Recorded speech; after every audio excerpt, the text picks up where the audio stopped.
Okay, I think we are ready. So what we're doing today is another topic related to beams that are in bending. They're flexing, being bent upwards or downwards.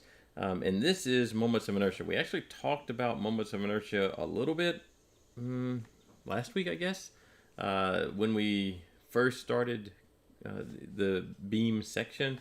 We were calculating flexural stress, and we said that flexural stress was, let's get over to the right thing here.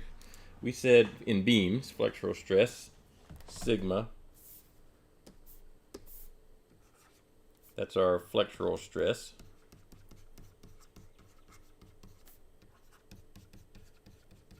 or you might even call it bending stress. That would be another way we could refer to this, bending stress.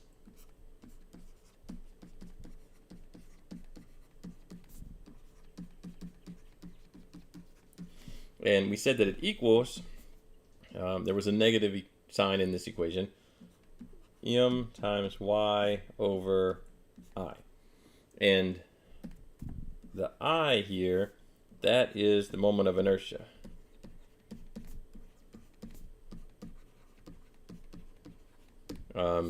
Sometimes you'll hear it called the second moment of area. And it is a cross-sectional property, so it's a geometric property of the beam. And looking at the equation, we can see that as I, moment of inertia, as it gets larger, then the flexural stress is going to get smaller, just because it's in the denominator of how you calculate flexural stress. So moment of inertia sort of talks about a beam's resistance to bending, and it is a cross-sectional property, and that kind of makes sense together because obviously the cross-section of the beam is going to influence how that beam bends and how much stress is in that beam. A little tiny skinny beam is going to bend really easily, like a wire. It's going to bend really easily and not very much resist some kind of force that wants to make that beam bend. But if it's a big giant beam, then it's going to resist all of that bending much more, and it's going to have lower stress in the beam, lower bending stress anyway. And we went and we used charts to go find. We looked up the name of a beam, W10 by 24, and we went in a chart somewhere and looked up that beam and found its moment of inertia. So that's a completely legitimate way to do it, assuming you know that this is a particular beam shape. And we can do some more of those. Actually, we might do one of those here a little bit, now that I think about it. But we also have the instance where maybe this beam is completely fabricated, like we created this beam. So that's what we want to talk about today. Is there are charts. We're not going to go through really a derivation of how to calculate moment of inertia. We sort of did a similar thing when we did centroids. We kind of went through a way to actually do the integral to calculate the centroid of an area. This is similar to that, except it's that same area, but it's the moment of inertia of that area. The centroid is important, though, because the centroid of a cross-section of a beam that's bending is the location of what's called the neutral axis. So remember, that was, let's take a little minute to describe that. So here's a exaggerated view of a beam that is bending. So normally they don't bend this much, but we're going to exaggerate it. So if this beam started out completely flat, horizontal, then the top part of this beam, the way I've drawn it, is in compression. And the bottom part is being stretched out, it's in tension. And so compression, it's getting, those top layers are getting shorter, and tension, the bottom layers are being stretched out. So somewhere in there between compression and tension is a layer that's not being stretched or compressed, because it's going from the compression side where everything's getting compressed together to the tension side where everything's stretching out. So somewhere in that transition is nothing's happening, no stretching or compressing. And I'm just going to draw that with a dotted line here. So wherever that occurs, wherever there's not tension and not compression, that is the neutral axis. It's important that you recognize that what I'm drawing here is the side view of a beam, not the cross section of the beam. So this is kind of like we're looking at the length of the beam, and we put some loads on it and it's bending or whatever, and we're looking at the side view. And so somewhere in that side view there's this neutral axis. If I look at the cross section, so let's just take some piece of this beam and look at the cross section of it. Let's say that this looks like maybe it's just a rectangle. So we'll put it off to the side to kind of emphasize that this is the cross section.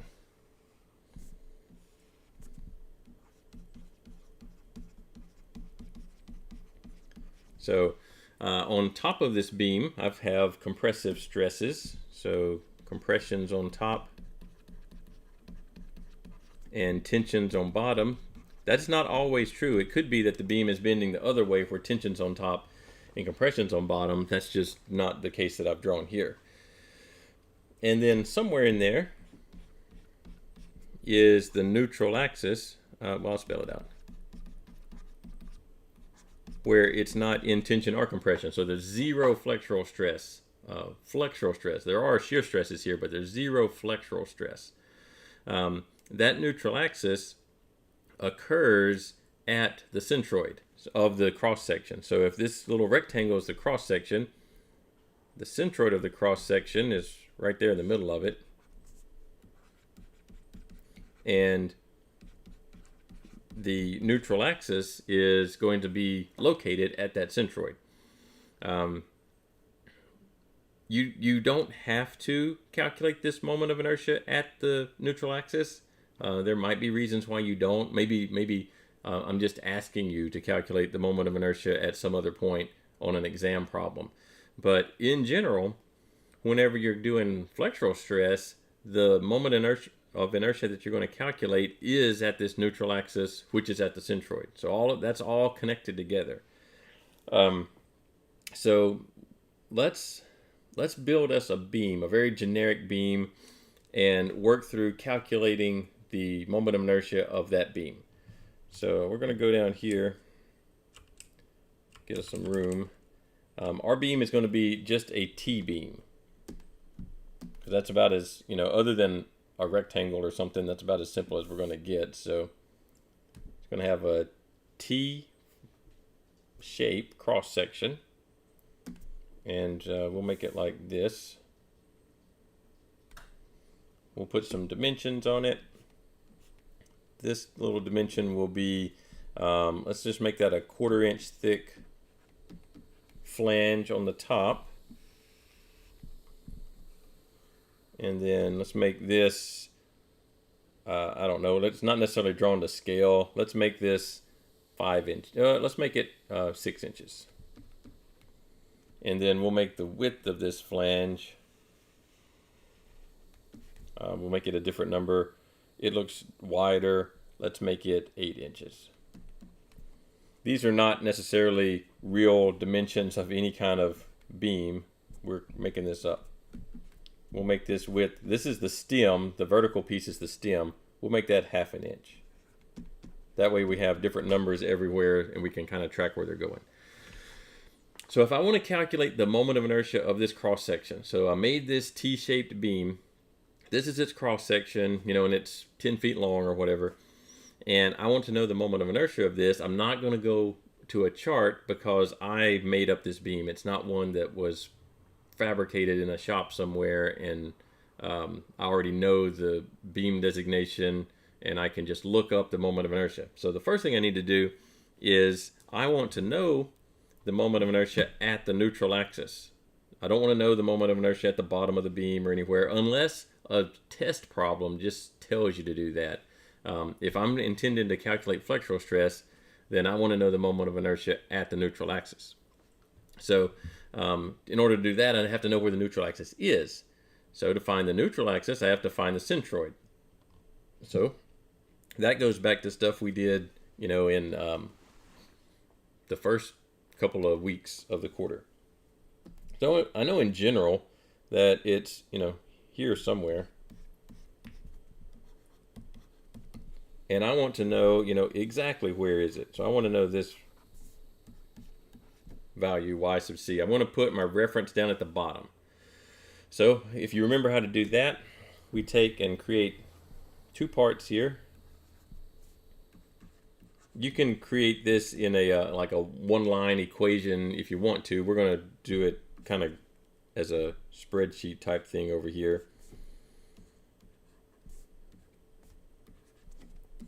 Just so we can see better what's going on.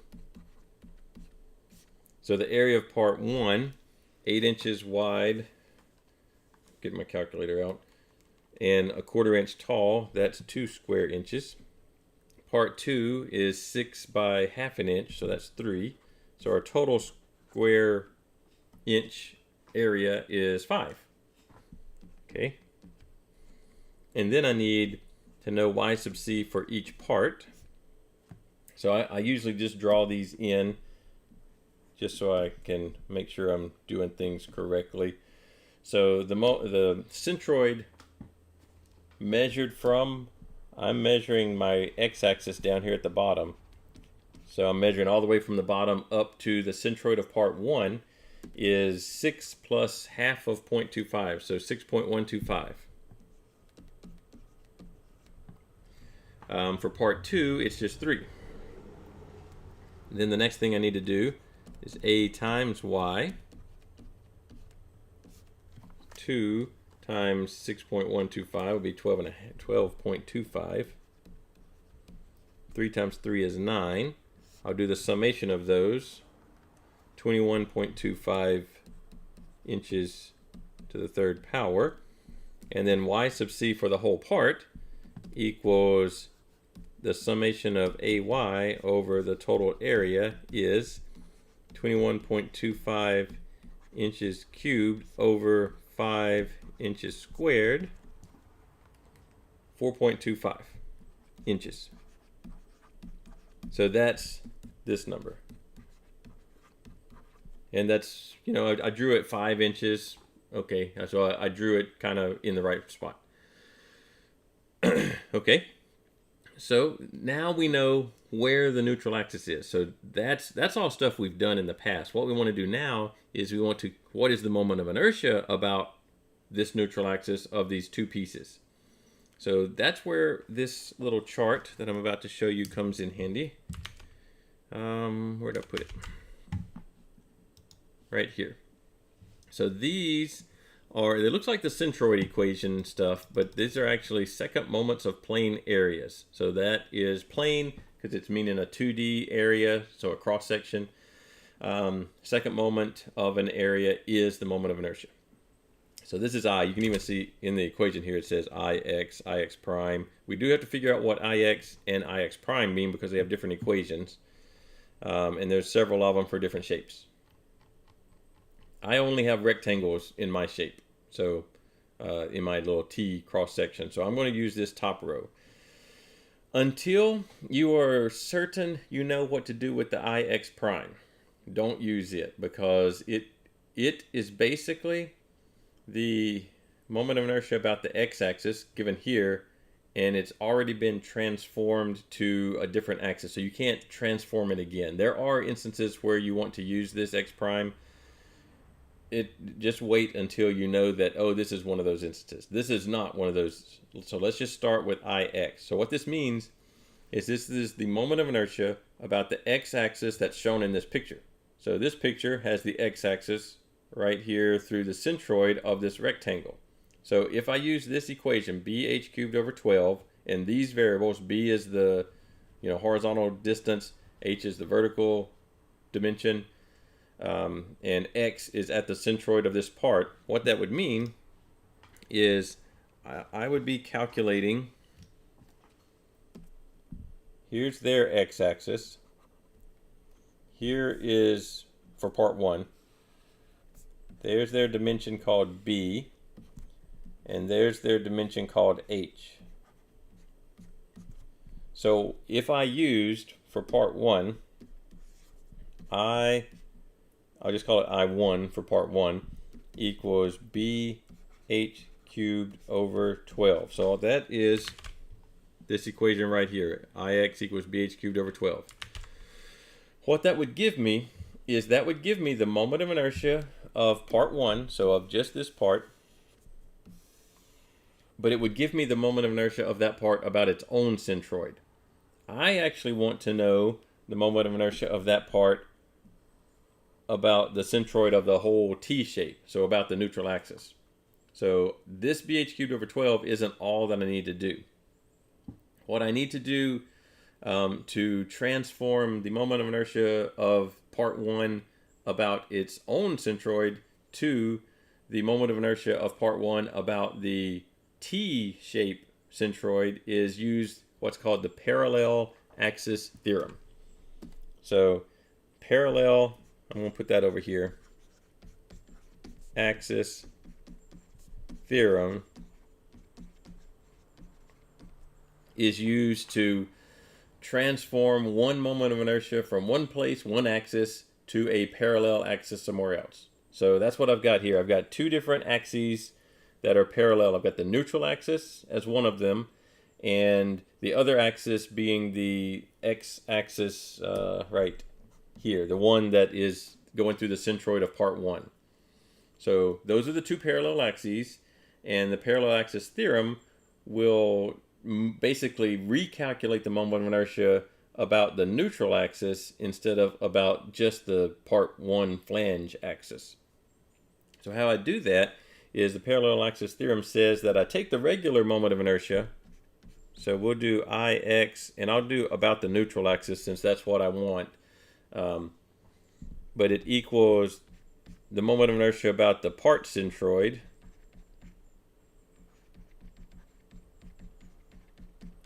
plus A of the part, so the area of the flange in this case, times y squared.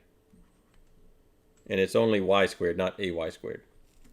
Y here is the distance between the two parallel axes.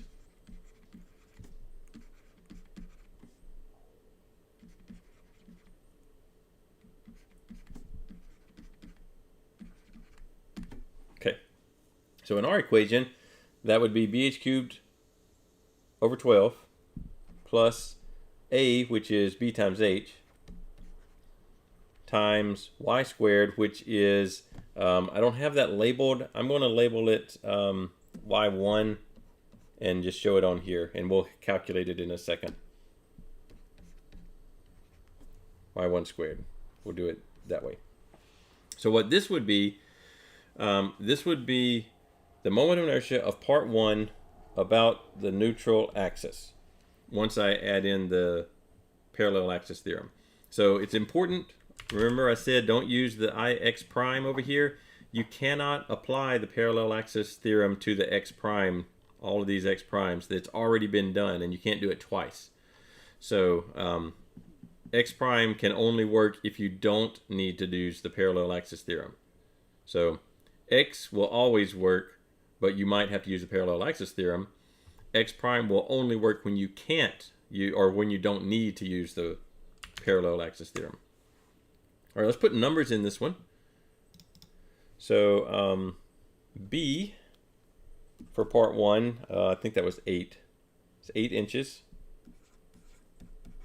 H for part 1, 0.25 inches. That one is cubed over 12 plus 8 times 0.25, those are both inches, times y squared. This distance is 6.125 minus 4.25, right?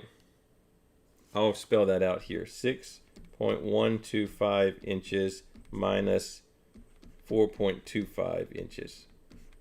That quantity squared. All right, so let's see what we get. 0.25, whoa. 0.25 cubed times 8 divided by 12. So on its own, just the flange has a moment of inertia of 0.0104 inches to the 4th power about its own centroid. But and so that's a really small number that's going to go in the denominator of a flexural stress equation. But we have moved this flange up away from the neutral axis of the whole shape. And so we've added 6.125 minus 4.25 squared times 0.25 times 8. We've added 7, still a small number, but way larger than 0.104, 7.03 inches to the fourth. Now, this isn't a web work problem, so I can't actually check that these numbers are being plugged in right or not, but we'll assume they are. So our actual total, 7.0, we'll just do 4 inches to the fourth. That's the moment of inertia of this green shaded flange about the T's neutral axis. So what that does for us is it, most of its stiffness, if we want to call it stiffness, most of the stiffness of this beam, or at least from the flange, is coming from the fact that we have taken the flange and lifted it up away from the neutral axis. That's the whole point of the flange. And on I-beams, you have a flange on top and on bottom. Let's look at the part 2, how it would work. It does have a distance also that it'll need to be moved. Notice one of these distances is in the downward negative direction, one is in the positive direction. The actual direction doesn't matter in this because you square the value for y. So the distance gets squared. So if it was negative, then it still becomes positive when you square it. So let's do part 2.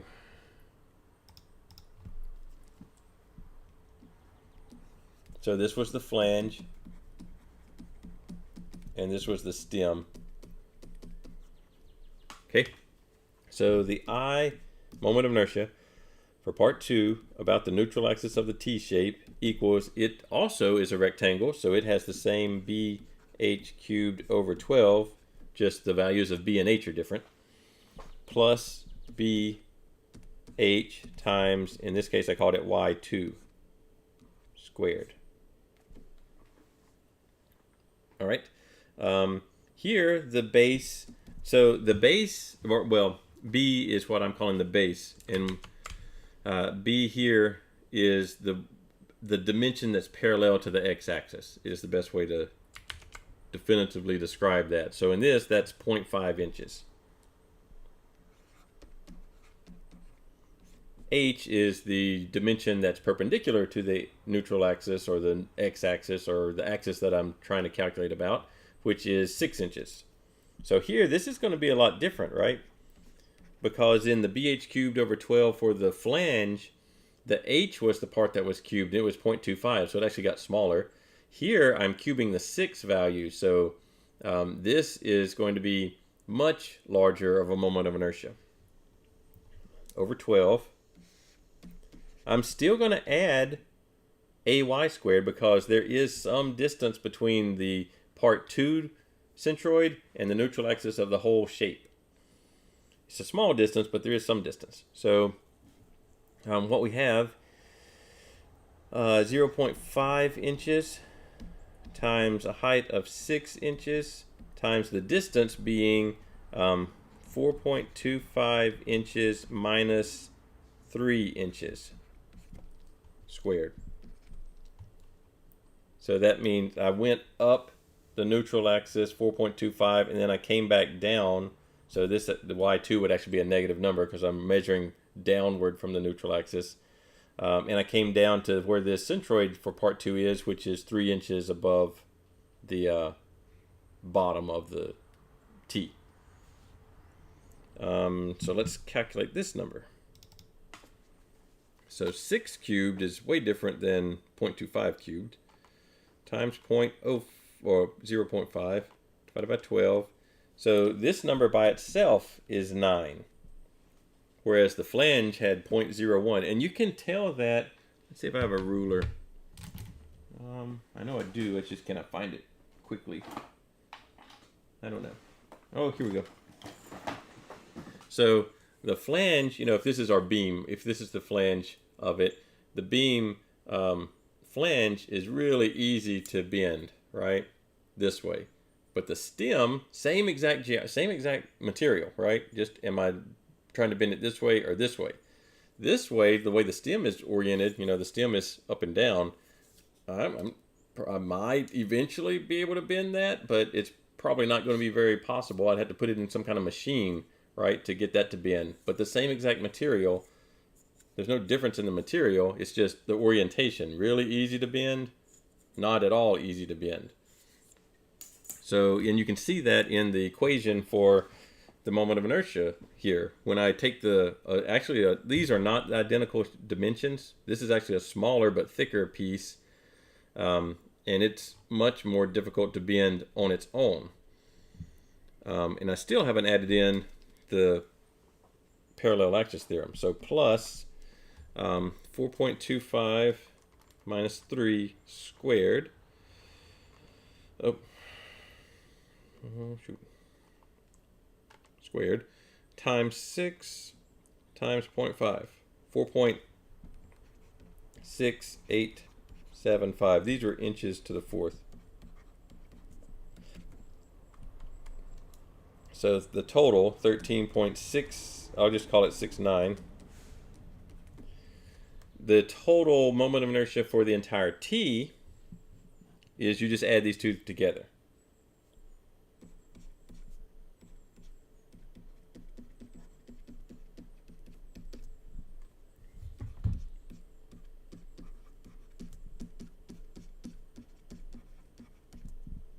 So 7.04 inches to the fourth plus 13.69 inches to the fourth. So the total, 04, right? Yeah, 20.73. So that's the number that I could use in my flexural stress equation up here if I were trying to calculate the flexural stress in a beam that had a cross section of this shape that I created. All right. So let's do some examples that go through and use this. I mean, I guess we kind of did there, but let's do some new ones in WebWorks. So I've got a little chart here open if we need to reference it. And I've got WebWork. This is optional 2, problem 9. So here we've got a weird beam. It's a square with a hole drilled through the center of it. So that would be a beam, just so we make sure that we're all on the same page on what these beam cross section, oh, that's MathCAD, we don't need MathCAD, are talking about. This beam would look like this. So I'd have a square and I'd have a circle, and you know, this beam would have some kind of length to it, like this. So that's what we're talking about here, is something like this. Not a normal beam by any means. You know, this would be hollow in here. And but what if we will have something like this and we put some load, you know, probably on the top of it up here, there's some load pushing down and it's flexing. This is not a standard beam you're going to be able to look up the flexural stress for, or the moment of inertia for, I meant. So we're going to have to calculate it. So let's go over here to WebWork and see if we can solve this one. This one actually is asking us to solve for flexural stress. Well, yeah, we can put that on there too. All right, so here's what we're trying to solve. A beam with the cross section shown, this weird square with the hole in the middle of it, must not be stressed to more than 133 megapascals. So they actually gave us sigma max.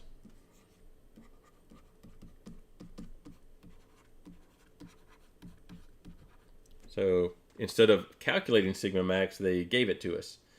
Determine the maximum bending moment that we can put on this beam if these dimensions are true. So our equation, sigma max, wow, there we go, it lagged a little bit, equals negative m times y. Well, max is a c value here. We'll do y later. It's the same thing, but it's just not all the way to the top or bottom of the beam. It's somewhere in the middle. So they gave us sigma max, 133 megapascals equals negative. We want to find m. C, so this one we don't actually have to calculate the moment of the neutral axis. So we can just look at this thing and see that, oh, well, just by symmetry, the neutral axis is right here. So we don't have to find the neutral axis. We just know it's there because of these particular shapes. A square has the centroid in the very center of it.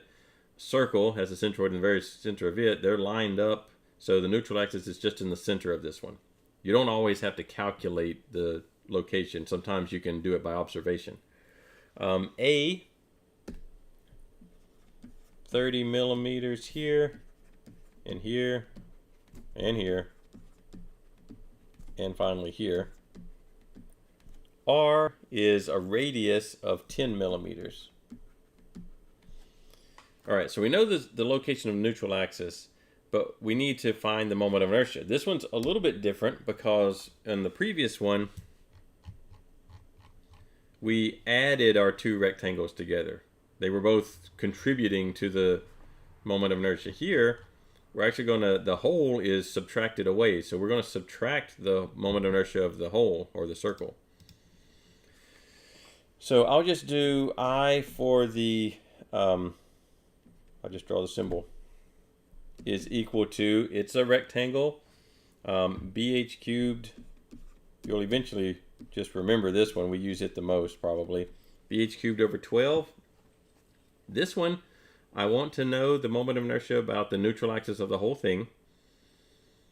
I have BH cubed over 12, which is the neutral axis of a square about its own centroid.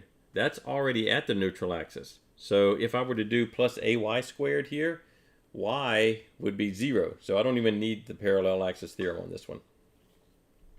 So the base, whoops. The base is 60 millimeters. The height is also 60 millimeters.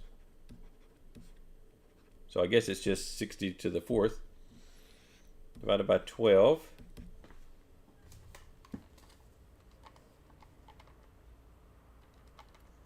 No, 1.08 million millimeters to the fourth. But I have to, that's if the square was solid. It's not solid. There's a circle in the middle of it. So I have to subtract off the moment of inertia of the circle. We haven't done that one, so we need to go look up what that might be. There it is right there. The moment of this, it's the scan from a book, so it's kind of distorted here. But this is a circle. Moment of inertia about the centroid of a circle is pi r to the fourth over 4. Okay? So pi r to the fourth over 4. Pi r is 10 millimeters divided by 4. Let's see what this equals.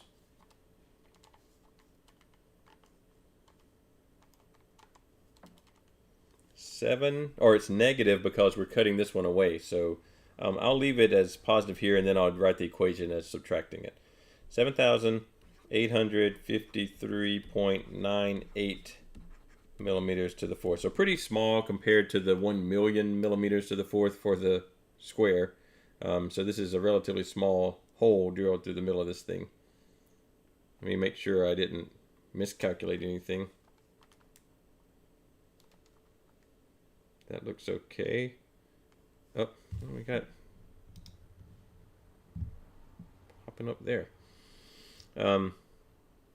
Let's subtract these. So the moment of inertia for the whole shape equals the moment of inertia of the square minus the moment of inertia of the circle equals 1080 3 zeros minus 7853.98.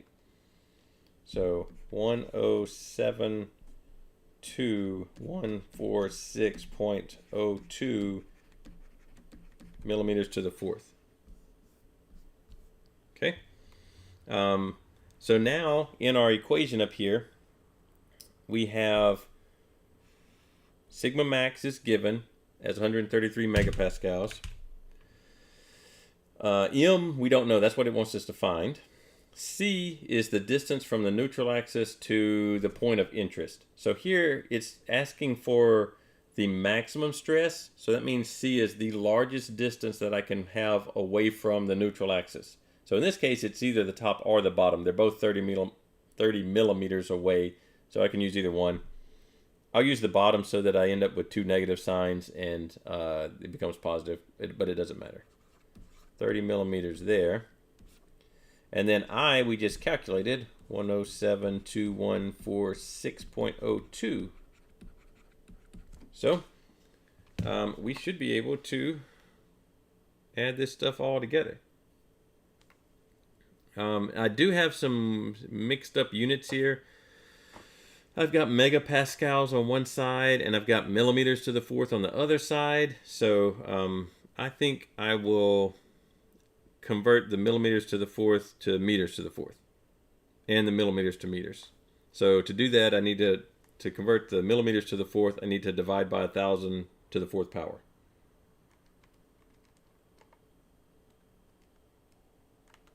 So that becomes a much smaller number, 1.07 times 10 to the negative 6.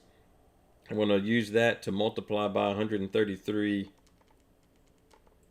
megapascals. Then I'm going to divide by 30 millimeters, which is going to be in meters, so 30 divided by 1,000. And that will give me M equals 4753.18, and my units there should be Newton meters. The newtons are coming from pascals, being a Newton per meter squared. All right, so let's see if it actually likes that. Oh, and it even says it wants it in Newton meters on the picture over here. All right. So 4753.18. Oh, got logged out. And we got it right. So that's a relatively easy one, but it's not a super simple one. You do have to go and find the moment of inertia. You need to recognize that you don't need to calculate the centroid, the location of the neutral axis. Just by observation, you can tell where that's at. But it's still simpler. It's not, it's more like a medium problem, I guess. At least as far as an exam goes. Let's look for another one. I'm looking for a particular kind, so let's see if I can find one that's meets what I'm. Hey, this one looks good. Actually, this one might be enough to do most all of what we want here because we need to draw a shear and bending diagram. I think we might just work this one and call it a day, barring any questions. There might be questions. So let's copy this.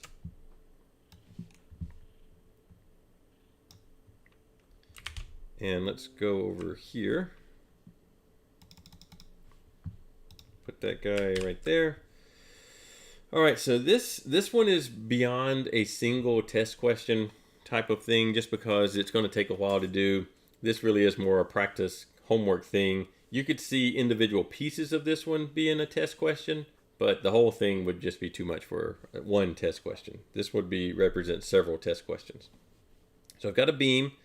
Distributed load and a point load. It's a simply supported beam. There's a roller at D, a pin at A.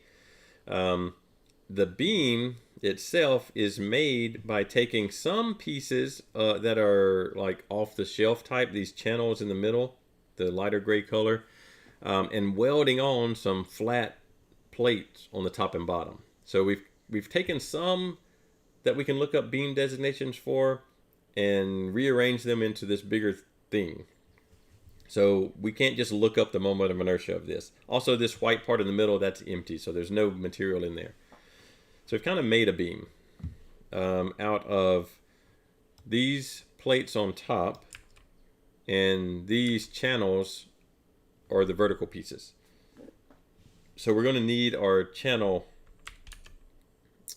reference sheet. Let's see. Oh, not in there. Hopefully I have the channels.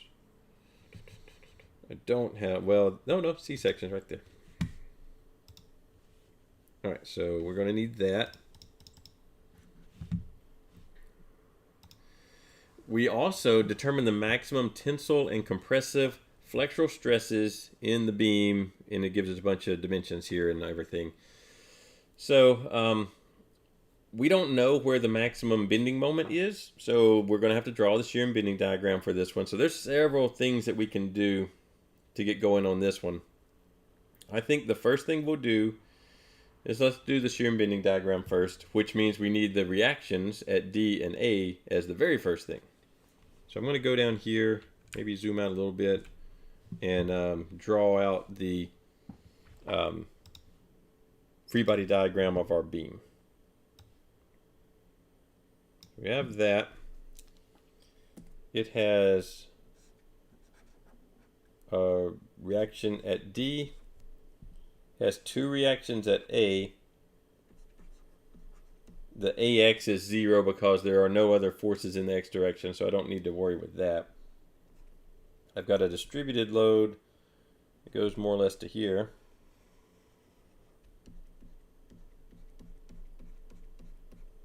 And I've got a point load over here. Probably should have moved these things down a little bit, huh? Okay. The point load is 35 kilonewtons. The distributed load is 25 kilonewtons per meter. And then I've got some dimensions. This is L1, 4 meters. This is L2, 2 meters. And so is this. Okay, now we can zoom back to our regular size. All right.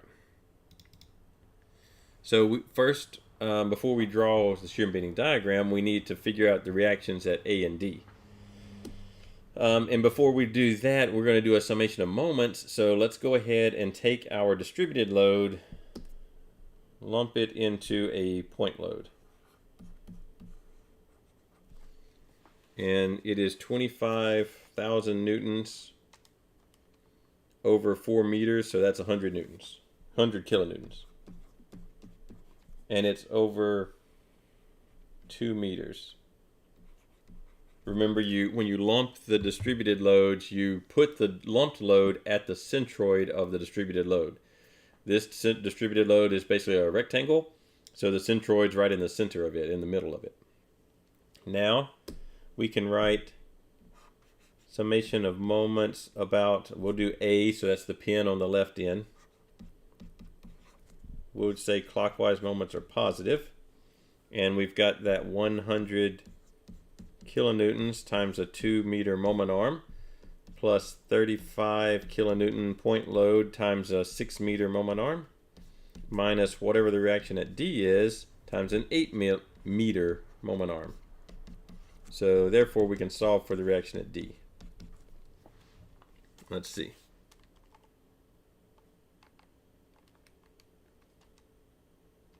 I get 51.25 kilonewtons. Then I want to do the reaction at A, so summation of forces in the y direction would work. I have the reaction at A minus the entire lumped load, 100 kilonewtons, minus 35 kilonewtons, plus reaction at D, which is 51.25 kilonewtons. And I can solve for this one. So 100 plus 35 minus 51.25, 83.75. Okay. Now what I can do is I can go and begin drawing the shear and bending diagram. So I'm gonna zoom out a little bit so that we can get it all on there. And we'll draw our guidelines. There's one here.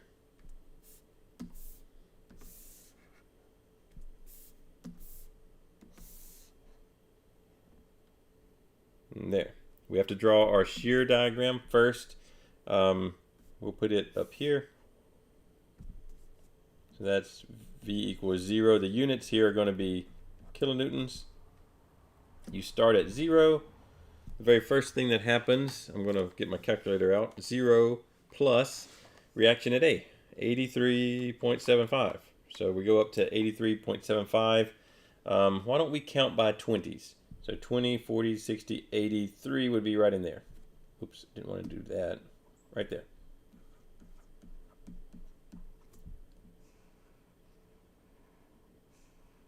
Now, the distributed load. Now I'm ignoring the lumped version of the distributed load. That's why I wrote it in blue, is so that it would not think I would not rethink of it and look at it and see that, oh, that's a point load. No, it's just the distributed version of the lumped version of the distributed load.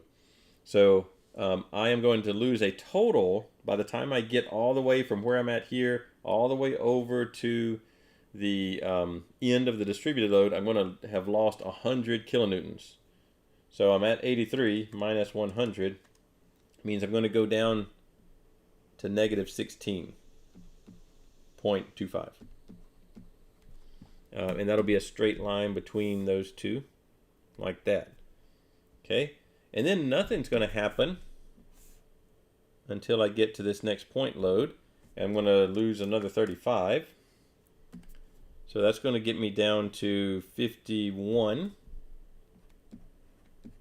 negative 51.25, which somewhere in there. My reaction at D is positive 51.25. So that gives me my shear diagram.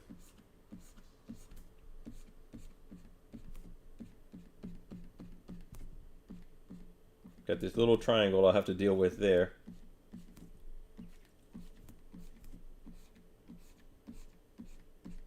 Okay, so there's the shear diagram. Maximum shear is at the pin on the left end of this beam.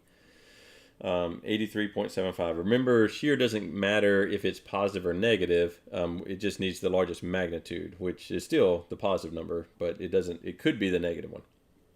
All right. Now I need to integrate the shear diagram, which means add up all these areas. So the area of this triangle, I know the height of it, 83.75, but I don't know, the base of this triangle. So what I do is I take and calculate, let's see, I'll put it here, this distance. And x equals 83.75, those units are kilonewtons, divided by the distributed load is dropping or adding, whichever way you want to think about it, 25 kilonewtons per meter. And if I divide those two, 83.75 divided by 25, I get 3.35, and the units would be meters. All right, so the base of our triangle is 3.35. The height is 83.75.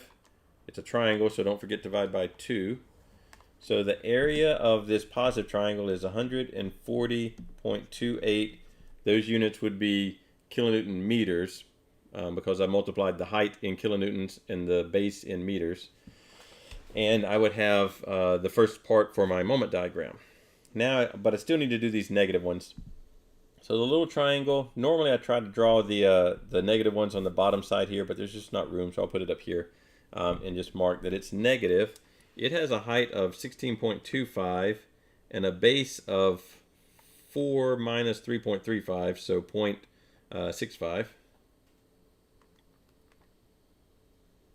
And then don't forget to divide by 2. So a tiny little negative area, 5.28. I'm rounding a little bit. This guy has a height of 16.25 and a base of 2, and it is a rectangle, negative 32.5. These are negative because they're below the 0 axis for shear, and their heights are negative also. The last one, negative 51.25 times 202.5. Okay, now we go and we'll put a reference for our bending moment. The units on this will be kilonewton meters. We start at 0. I am going to add one little reference line here that kind of shows me where that transition from positive shear to negative shear happens, because that'll be an inflection point in my bending moment diagram. So that's why I'm adding that. So I start at 0. I go up 140.28, but I don't do it instantly. So I only do it instantly if there's a concentrated moment here. So this is a gradual increase. Let's say that we're counting by, can we do tens? 10, 20, 30, 40, 50, 60, 70, 80, 90, 100. It'd be way up here. We'll do 20s. 20, 40, 60, 80, 100, 120, 140. So we'll end up right there. I lost track. 100, 10, 20, right there. All right, we'll end up there. But this one, the shear in this zone or this interval is not constant. It is gradually decreasing. In fact, it gets all the way to where the shear equals 0 at this little green line I drew. And so the shear, the value of the shear, controls the slope of this line in the moment diagram. So I know at this point the slope is actually 0 because the shear is 0. And it is increasing, or well, not increasing, it is positive. So I know the general slope is positive, but the slope is decreasing. So it starts out kind of steep and does something like that. And I don't mind if that's not exactly the right shape, but it's that kind of shape. Then I'm at 140.28. I guess I should write that down. Technically, we could stop here because that is our maximum bending moment, but let's finish out the rest of the thing. I'm going to subtract off, so minus 5.28. So I'll go down to 135, which, yeah, it's hardly going to do anything, but 135. Wow, 135 exactly. All right.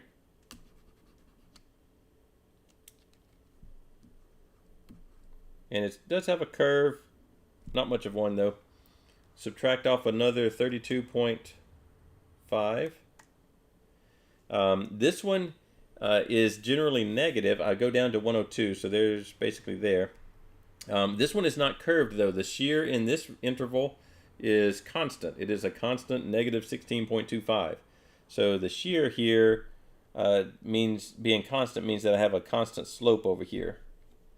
So I missed my little mark a little bit. We'll be fine. That's 102.5. And then this last area was, oh, I didn't write that. That's negative 102.5, which I'm at positive 102.5. I subtract off another 102.5, so I exactly get to 0 in this one. Like that. So there is the bending moment diagram for this beam. Now, I didn't need to draw the whole thing, but I just wanted to finish it out. Sometimes it's good, even if you know you don't need to draw the rest of it, to finish it out to make sure that it gets to 0 over here at your end point, because if it doesn't, then you might have made a mistake somewhere. So here's M max. All right, so we found M max equals 140.28. The units were kilonewton meters. So we found that. Now we got to go back to our problem statement, which is right up here, isn't it? All right. Determine the maximum tensile and compressive flexural stresses in the beam. So now we have to look at this cross section. This one, the top plates that were welded on are the same. You know, it tells us they're both 260 by 20 millimeter steel plates. The channel beams in the center are the same, so I don't need to find the neutral axis of this one either. We can do it by observation, saying that there's symmetry right through the very center of this beam. Why don't I copy just this guy and come over here, make it bigger. All right, so we know just by observation that the neutral axis is right through the center of this thing. We know our dimensions. It says 254 millimeters for the height of these C channels. These are C254 by 45. 254. Okay. Remember, the 254 part means the nominal height, and this one it apparently is the exact height of the little beams there. We'll actually have to confirm that. The diagram here says 254. Well, let's check. So these are the wrong beams. These are the US unit beams. That's not going to help us.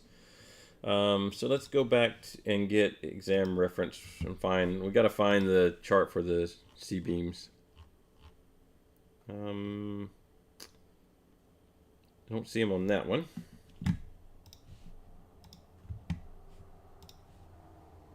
Here they are. Let's see, which ones do I need? All right, I need it to go that way and zoom in. All right. So there it is right there, 254 by 45. The depth or the height of the beam is actually 254. All right. So this is correct.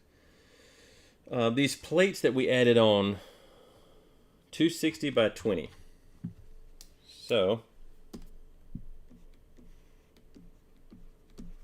millimeters and 20 millimeters there. Okay, so how this is going to work is we're going to take the moment of inertia of the channel beams, the C beams, from our chart here. Now there are two of them in here. There's an axis XX and a YY. So we have to look at this picture here and figure out, do we need XX or YY? So what you're looking for is which one of these axes, X or Y, which one is lined up in the same, which is parallel. It doesn't have to be on top of, but it's parallel to the neutral axis. So looking at ours, our neutral axis looks like it would be parallel to the XX axis over here. So that means we're going to use this XX column, which will be this number, 42.9 times 10 to the 6th millimeters to the 4th. 42.9, yep. Okay, so I for the C254 by 45 equals, already forgot it, 42.9 times 10 to the 6th millimeters to the 4th. All right. The plates, the rectangular plates, we'll have to calculate. So I for we'll just call it a plate, equals their rectangles. They have, I'm looking at the top one right now. I don't have to do separate things for the top and bottom. They're the exact same plates, and they're the exact same distance from the neutral axis. So I can just take one of them, whatever number I get for it, I can multiply by 2 to represent the other one. Same thing for the channels. They're symmetrically arranged there, so I can just have 2 of the channels. So I can multiply that 42 number times 2 to account for both channels. But first let's do this plate. All right, so BH cubed, the base is 260. Oh, kind of locked up on me. Millimeters. The height of 20 millimeters Don't do that. Yeah, it says, all right, so just checking to make sure I didn't get kicked offline. There's BH cubed over 12. They are not, that red neutral axis location is not on the neutral axis for the whole shape. So that red centroid is what I should have said. Centroid for the x-axis of the top plate has some distance away. We got to figure out what that distance is. It would be 254 divided by 2. Well, first let's do the area. So the area of these parts are 260 millimeters times 20 millimeters. That's the area times this distance. So the distance is 254 divided by 2 plus 20 divided by 2. All of that squared. Hopefully that is obvious what I'm doing there to get the distance between this axis up here and the neutral axis of our whole shape. Okay. Looks like we need to calculate this. So let's see. 20 cubed times 260 divided by 12. This number, 17 and a whole bunch of 3's.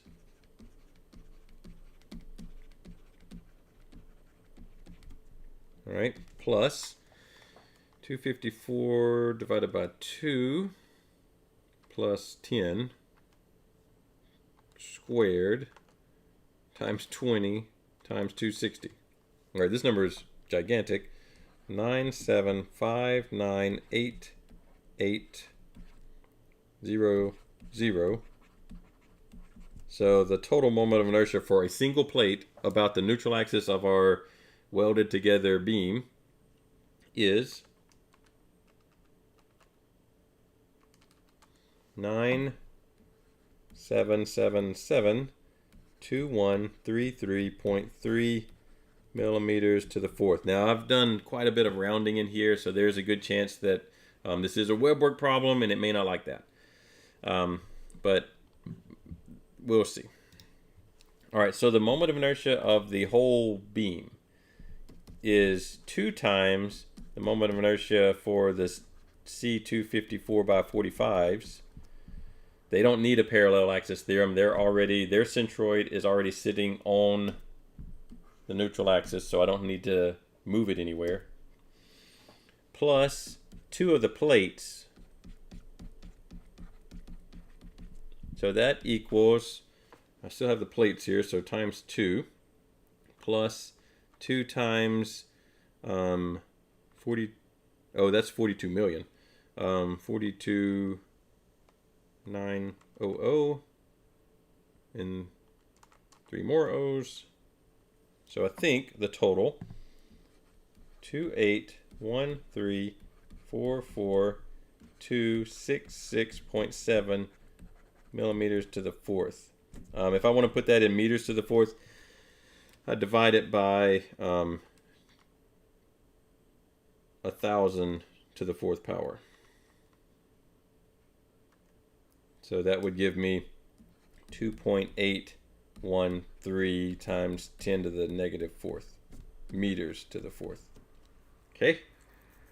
Now, what are we even trying to find? Trying to find maximum flexural stress, I think. Now, they do specify maximum flexural stress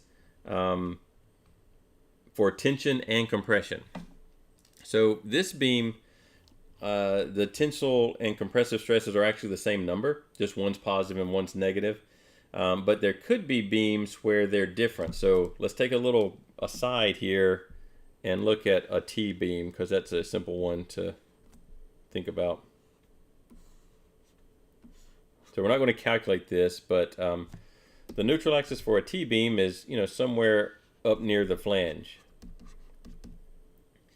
And if I am writing this equation, sigma equals my over I, with or without the negative sign, we'll put it on there. Then remember y, or c, is the distance from the neutral axis. So I can have one distance here, y1, that's much larger than to the top of the beam, Y2. So, and a lot of times these beams are in compression on the top, tension on the bottom. So I could have the same cross section at the same point in the beam, right here at x equals 3.35 meters. I could have all that the same, but I could have different values for tensile flexural stress from compressive flexural stress because of this difference in y. Here, it's the same distance from the bottom of the beam to the neutral axis as it is from the bottom of the beam to the top of the axis. So in this case, I'll have the same magnitude flexural stress, but I'll have different signs on it. So let's go ahead and calculate that flexural stress and see if WebWork likes what we've done. So sigma equals m times c over I. When you put c in there, you're specifying max. C is basically the largest value for y that you can use. There's a negative sign in there technically. So m max is 140.28 kilonewton meters.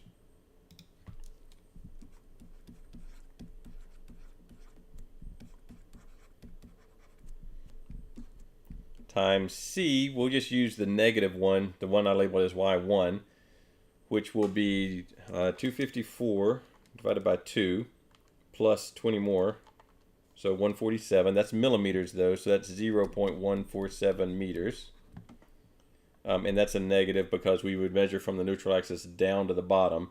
I'm just doing that one so that I have two negative signs and end up with a positive number, which would be tension, which tension would be on the bottom of this beam. And we divide by 2.813 times 10 to the negative fourth meters to the fourth. And these units, well, I've got kilonewtons here, so this will come out in kilopascals. All right, let's see what we get. 140.28 times 0.147 divided by 2.813 times 10 to the negative fourth. Oops, what did it not like?